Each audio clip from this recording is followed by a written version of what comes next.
Hello, and welcome to Bless Their Yap. I'm your Reverend host, Olivia. Join me and my patron saint, Maryanne, as we dive in each week to the Gen Z Holy Text, a notes app. Every week, we are tasked to write something down in our notes apps that spark our interest, and then we yap about it. Maryanne, what's on the yap sesh this week? So this week, there has been a lot of, I guess, communication amongst like social media people about the Secret Lives of Mormon Wives scandal. I was really hoping you would talk about this because I don't know what's going on, and I knew you would know. So, long story short, Taylor Frankie Paul in 2023 was arrested for like aggravated assault. She had some other charges, including domestic violence in the presence with a child, and that all of those other charges were dropped, but the aggravated assault one wasn't. And the video came out. So there was always body cam footage, and I think the internet had always seen the body cam footage. Taylor had always spoken about it and always taken accountability about the entire thing. The only thing that we hadn't seen is the actual video of what happened. And in the video, trigger warning for like domestic Yeah, abuse. big trigger warning. Yeah. She had her partner Dakota in like a headlock. She threw 3 chairs at him. One of the chairs seemed to have hit like the child, like in the back of the head or something. Oh my God. She has always denied that, or rather, she has always ascertained that she doesn't know whether or not the chair hit the child. In the video, it looks like it hit the kid. So Was it like she didn't throw it at the kid, correct? Like she threw it at her partner she was and it hit throwing it he kinda at got in her like the partner. crosshair, which Yes. So she was like on bad a couch still, like and it's like still not okay to do that, but she was not Mhm. like aggravated assault against her child. aiming. Yeah. No, she wasn't aiming at her kid. But the way that this entire situation is like unraveling is actually insane because because I'm a fan of Secret Lives of Mormon Wives, I kind of, and I guess I've been indoctrinated a little bit with like the way that Taylor presents herself online. I feel like I have an interesting stance on this. I'm kind of Yeah, like sure. I have no trying to see both sides. So, on one hand, I know through the show, which can be edited in multiple ways, that both Dakota, which is a partner, and Taylor are very much not good for each They're other. very unhealthy They're is sort of so my toxic. perception. He seems 100%. I think what I saw of him, because if I remember this body cam footage, at least this like chair incident, this happened like while the show was running, correct? This happened, I believe, before filming season 1. Okay, It but I was think they, just like, used as a mention it, marketing yeah, tactic. like, I feel like I've seen, like, at least, like, the footage of her getting arrested, Yes. but I don't like Dakota from what I saw of the show, he seems weird. Very fair. I think He I doesn't think deserve that's to the have a thing is chair I've thrown been at him, doesn't deserve abuse, but he does seem weird. exactly. No, and that's the thing. I've watched a lot of videos kind of trying to wrap my own head about my own opinion about the situation. And it's interesting because I feel like a lot of people have a kind of not necessarily nuanced because I think everybody agrees and everybody has the consensus of like her throwing a chair regardless of what was happening is not the Yeah, right that's not mature. reaction. Yeah. No, her doing it in front of her child, Also that is really even bad. more yeah, that And is it even hitting more, the child and her egregious. her being in such, like, a state of, like and this is maybe not the correct term, but, like, being in such a state of rage that, like, while she is being physically violent towards her partner, her not being able to register that her child is there and step back from the moment is Exactly, bad. It's a bad look. exactly. So, I think everybody's in agreement with that. I am definitely in agreement with that. I think where I am kind of teeter-tottering, I guess is the right word, is how with men in these situations, a lot of times they are afforded the grace to like learn and improve themselves and try to change like their behaviors. Whereas I feel like with Taylor, this happened a long time ago. And to be fair, she has exhibited like behaviors of not that level of like harm to other people, but still toxic She is behaviors. yeah, she feels like a person she feels like a time bomb a little bit. Like, you Yes. know how, like, are you familiar with, like, the Real Housewives franchise? Hmm. I Hmm. sort Of of course. feel like she wants to be God that you said, of course. Like, she feels like she wants to be a real housewife, but she's almost, like, not quite she's too time bomb for that. Like, she's a little too physically aggressive for that. She reminds me a lot of, I don't know if you've ever seen, the Real Housewives of Beverly Hills. I'm specifically talking about, like, kind of the earlier seasons, like seasons 1 and 2. There's Mhm. a character, what is her name? I wanna say it's, like, Is it Amber. Kyle Richards' sister? No, it's not Kyle Or Richards' sister, okay. but there is a much younger woman who becomes very close friends with Lisa Vanderpump, and her whole thing was that she was dating some famous guy and Bondi, right? Is yes, it yeah, she's blonde, and she's much younger than the rest of them, but she's very aggressive. And Mhm, almost in a way, like, I don't wanna say, like, she's trashier than them, but she feels like she just has, like, this energy about her that she feels, like, destructive in a way that, like, the mhm, others are more calculated. Like, they're also going to be very mean and brutal and, like, wrong and, quite frankly, abusive mhm. to each other, but she and Taylor have a physicalness and a violence in them that I do think is concerning. Yeah, yeah, no, I think that's the thing with Taylor. I think that was one of the reasons why she was cast on Secret Lives of Yeah, Mormon she was Wives gonna in be addition to, the like, the thing, be the exactly, draw. and I think that's why she was cast on, The Bachelorette Yes, and everything. absolutely. I think the thing with me, so kind of what I wanna bring up is how we afford men the ability to, I guess, improve from these situations or, continue their lives, and to be fair, it's hasn't been too long, we'll see where the tides turn in regards to Taylor, if she's completely canceled or just temporarily canceled, but I feel like a lot of women are disregarding women specifically, I'm calling women out because I feel like we need to as women, we need to kind of band together and try to understand what is going on. And I don't think anybody deserves to get anything thrown out. I don't think anybody deserves like any sort of abuse of any kind. But I think with the situation in terms of their toxic relationships, both of their toxic relationship, I think it's important to remember that like this situation is not normal and this person needs help. Like Yeah, she needs genuine help. help and we We shouldn't shouldn't come put her on a show, like right? Like, exactly. We shouldn't when be that platforming this footage person. yeah. So, realistically, I do think that the answer would be and this is gonna seem like a punishment, would be to kick her off, like, shows that she's on.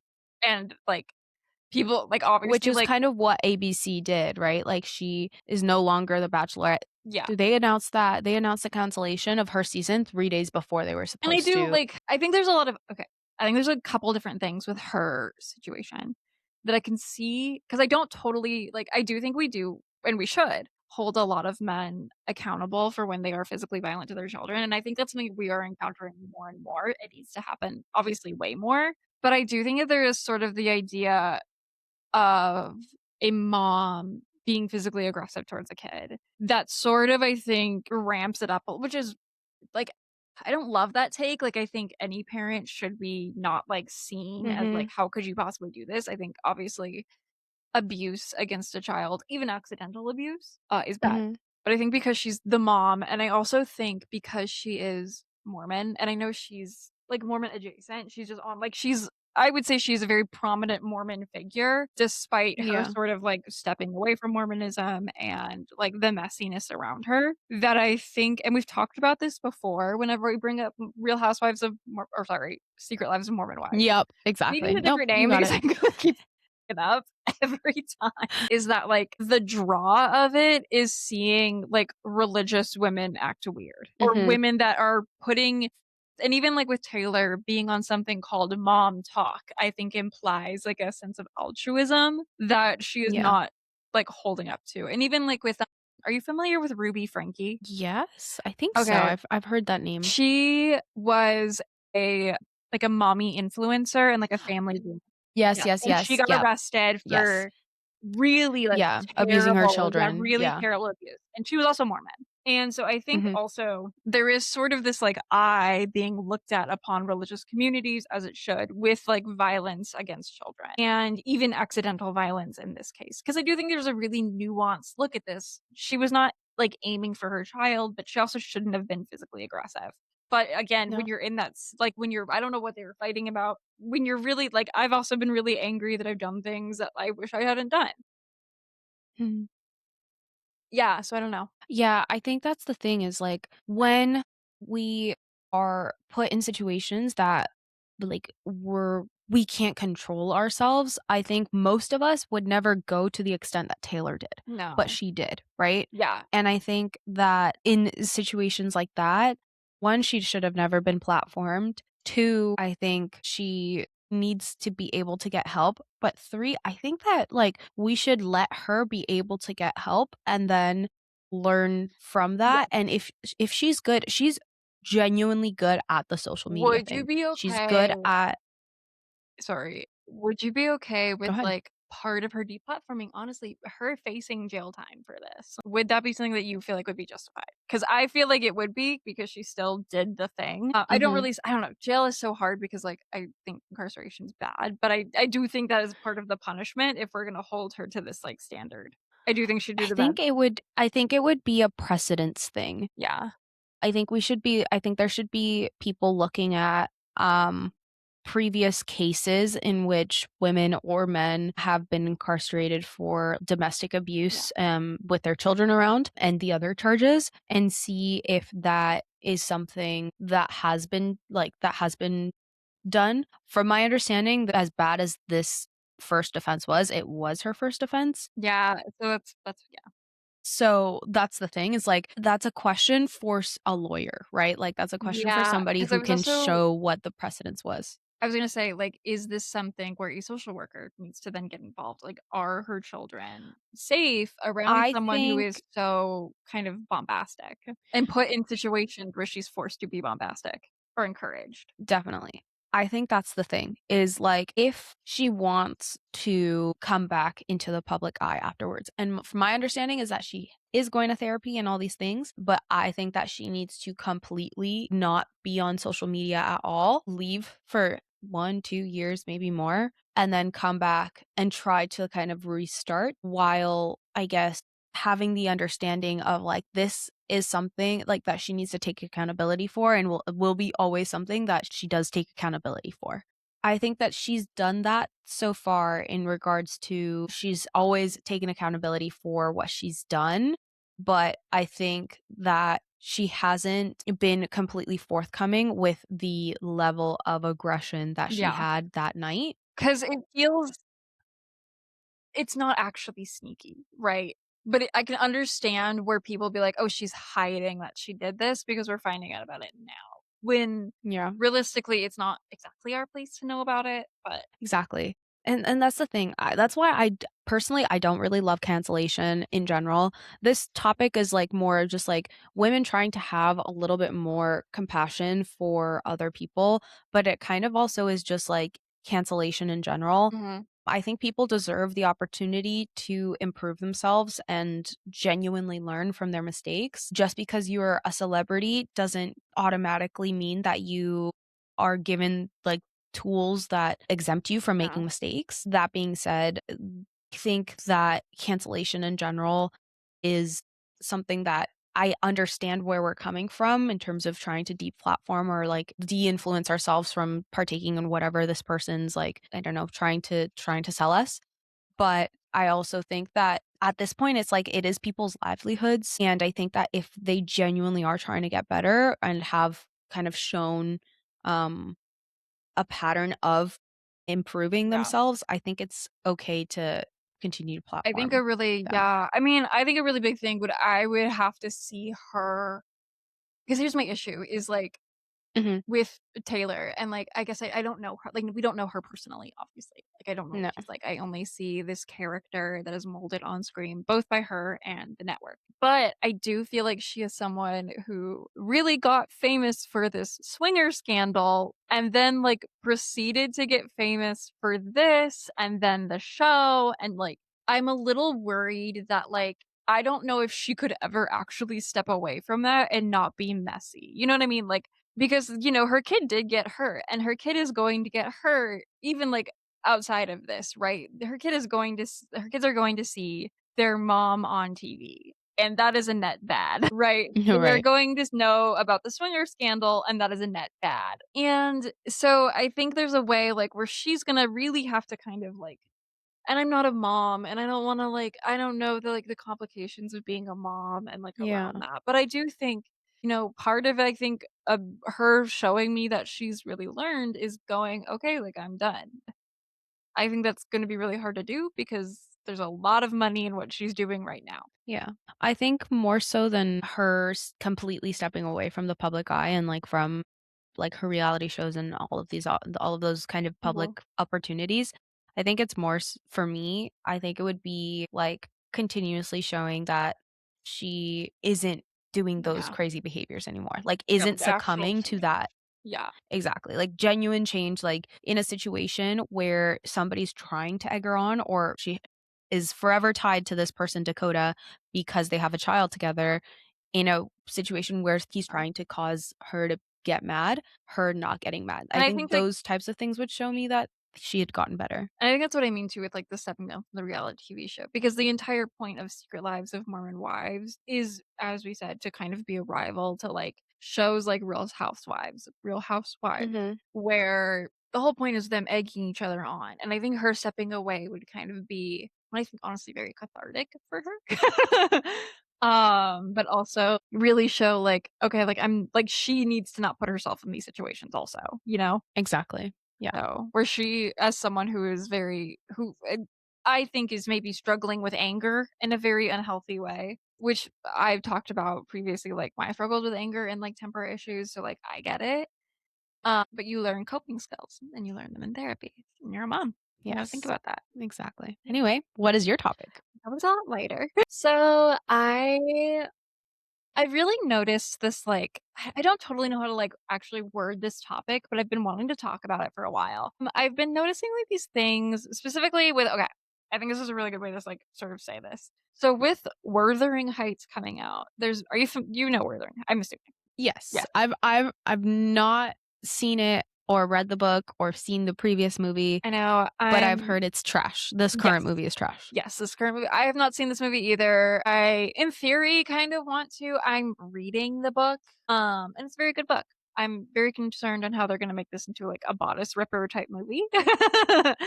But I've seen a lot of, like, discourse about this movie, and a big, like, thing that I've seen is, like, yeah, it's trash, but it's okay to let women enjoy things, and sort of, like, hiding Mm, criticism behind "let women enjoy things" and feminism is something that I've noticed in a couple other spheres as well.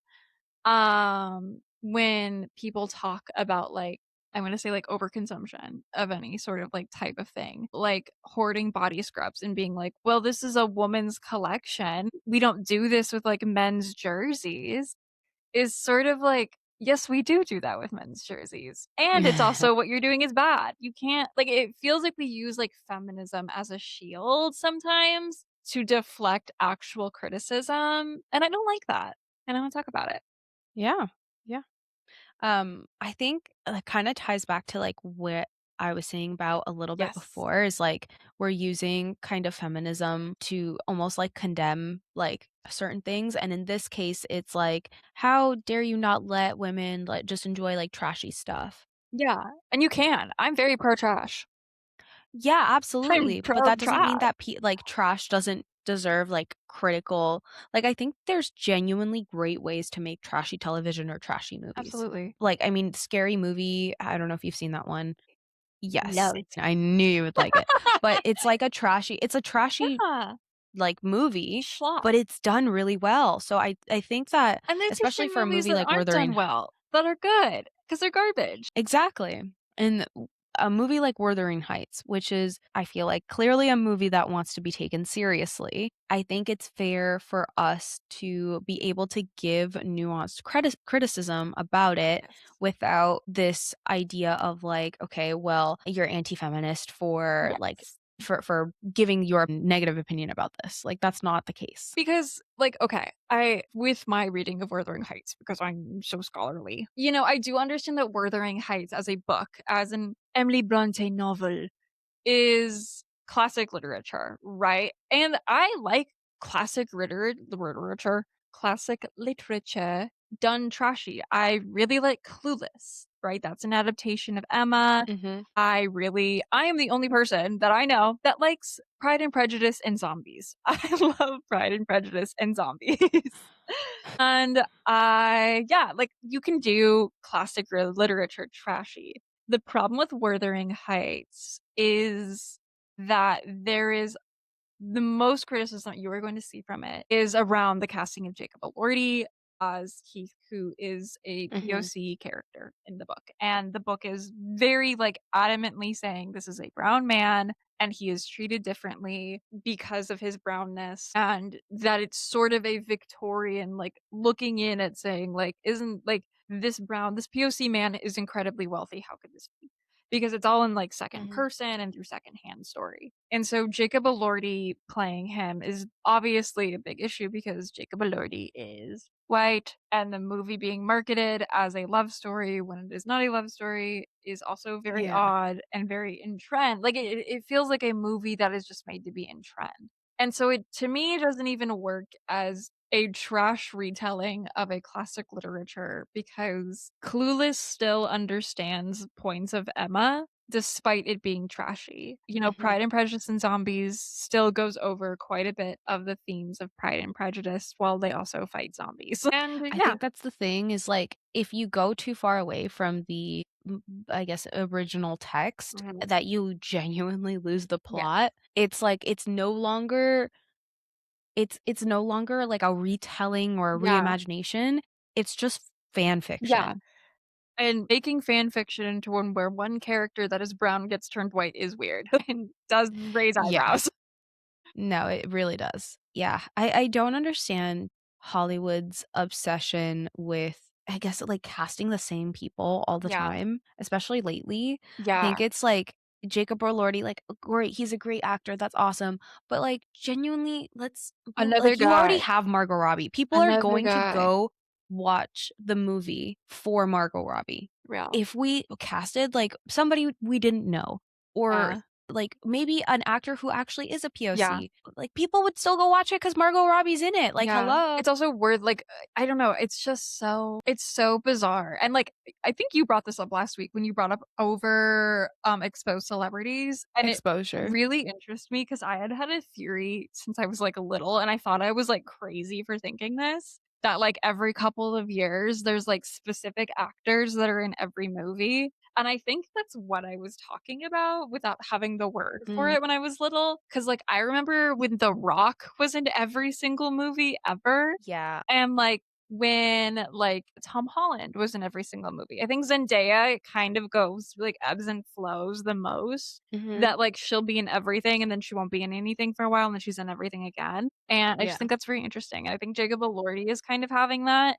and yeah. That's all I'll say, and yeah. No, I feel like with, I guess, like, Wuthering Heights and also with, just in general, other movies that or other just in general topics that we deem inherently, like, a female Yeah. thing, it's not it's pro-feminist to be able to constructively criticize things while understanding, like, their original, Yes, I I guess, point. even outside of that, like because I also think about this a lot with, like, Girls Girl. I know you and I have, like, privately talked about, like, my take on, like, how I think Girls Girl, it kind of is a weird term. Mhm. 'Cause I feel like that has a very big connection to this, like, we should be supporting women creating things at all cost, and I agree, but if they create something bad, it is also feminist to talk about that as well. It 100%. is also okay to talk about the misses of what the women create, and that's okay. Yeah. Yeah. Yeah.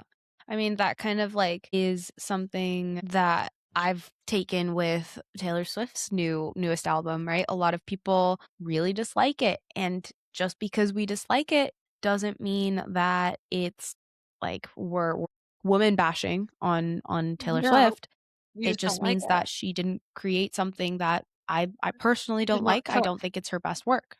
yeah, what are your actual I mean, we don't have to get into this on the pod, but I am actually very curious about, like, your take on Life of a I wanna ask you and the other big Swiftie in my life, like, kind of the thoughts on Showgirl. Absolutely. I mean, if you wanna get into I sermon have time. studies, that can be my sermon studies. Okay. Yes. So, Yes. yeah, well, my sermon study will be, The Life of Thoughts a on Showgirl and thoughts on Taylor Swift. So, really quickly, sermon studies are basically kind of anything that's been popping up in our minds, in the week, either like a craft or a show or a movie or something we a new like. album, a new music album, something we like. So basically, for me, my opinions on The Life of a Showgirl are it started like, oh my God, this is such a good album. Like, I love it. Um, when I heard the first three songs, and then it kind of just like it went downhill from there. The first three songs, I believe, are Life of Ophelia or The Fate of Ophelia, Elizabeth Taylor, and then Yes. Opalite, I Yes. think And is the then third one. father Yeah. figure, eldest daughter, ruined the friendship, actually romantic, wish list, would, canceled, honey. And then Life of a Showgirl featuring Sabrina Carpenter. Yes. So I really like a lot of the songs on there. I just don't think they're her best work. I was re-listening to Red today in the car, and just the way that she writes in that album is so clear. Mhm. She puts you in a scene. She makes you feel like you are in the room of what is happening there.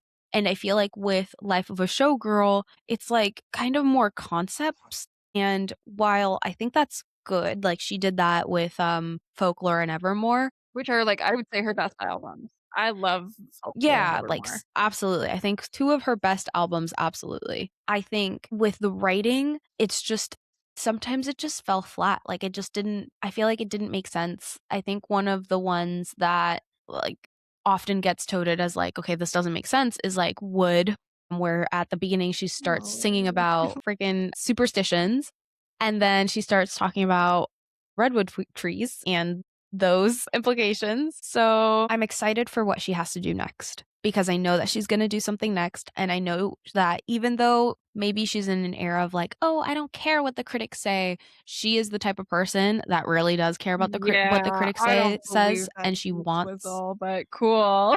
yeah, and she wants the critical acclaim, and I think that she's never really had as much critical acclaim as with Folklore and Evermore. So I think she's gonna wanna go back to kind of that more like, I don't know, like, diaristic type of writing that made her famous in the Do first you place. feel okay, last week, when you talked about overexposed celebrities, you had briefly mentioned that Sabrina Carpenter was on like an 18 months tour. My husband has a theory that part of the reason that, in his opinion, the last two albums of hers were really like doggy doo doo is because of the Eras tour, and that she just like really didn't have time to kind of lock in because she was like kind of tour burnt out. Do you feel like that's at all possible for like why Showgirl is Showgirl? For Sabrina Carpenter or No, for Taylor. for That she Taylor like Swift? that Okay. because of the Eras tour, she kind of never got time to, like, recuperate and, like, look in. Yes. So I've actually been thinking about this week.